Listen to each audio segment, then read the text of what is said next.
అరే కేసీఆర్ సార్ ఏడున్నాడు, ఏం చేస్తున్నాడు? ఒక్క పారన్న అగిపిస్తలేడు. తొంటికి ఆపరేషన్ అయినాడు చూపించిండ్రు, మర్నాడు నడుస్తుంటే వీడియో పంపించిండ్రు. రోజుకో లీడర్ వచ్చి మందలిస్తుంటే కనబడ్డాడు.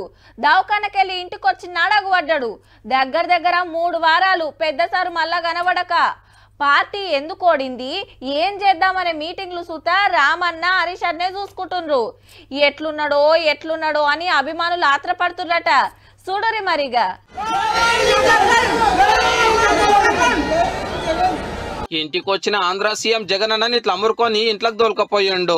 సంతోషాన్ని ఇచ్చిన శానిటైజర్ రుద్దుకొని బెడ్ మీద ఉన్న కేసీఆర్ సార్ కాడికి వచ్చిండు.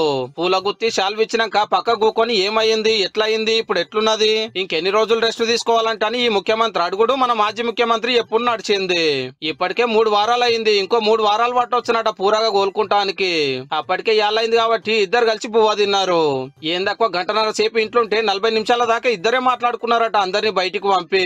మొన్నటి ఎలక్షన్ లో సెటిలర్ల ఓట్లు, సిటీలో కారు రువ్వాడి. ఆ కారుకు టక్కర్ ఇచ్చిన కాంగ్రెస్ లో ఇయాలనే చెల్లె చెర్మిలమ్మ షేరికవ్వడు. ఆమె ఆంధ్రాకు వస్తే ఎట్లుంటది, ఆడ టీడీపీ పరిస్థితి ఏంది, జనసేన సంగతి ఏంది, ఏం చేస్తే బాగుంటదని చర్చలు నడిచినట్టు గులాబీ లీడర్ల నడుమ గుసగుసాలు. ఇదే ముచ్చట మైకుల ముంగట అడిగితే మాత్రము సపరేట్ గా ఏ రాజకీయపరమైనటువంటి ఎటువంటి చర్చలు కూడా జరగలేదు. కేసీఆర్ సార్ ఇంటికి వచ్చినప్పుడు పోయేటప్పుడు జై జగన్ నినాదాలు దంచిరు అభిమానులు.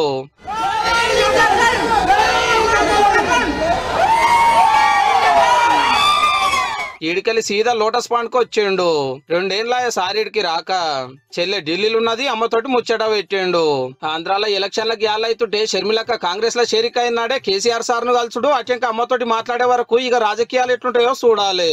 పోలింగ్ రోజు ఎవరైనా తగ్గు పెట్టుకుంటారండి అంటే ఆంధ్ర తెలంగాణ ఫీలింగ్ పెట్టి కేసీఆర్ కి ఇంకొంచెం ఓట్లు రావడానికి ఉపయోగపడే పద్ధతులు ప్రయత్నించాడు. కాబట్టి నేను చేశాను, నాకు ఫెయిల్ అయిపోయా, ఇప్పుడు నువ్వు నాకది చేయమని అడుగుతాడు.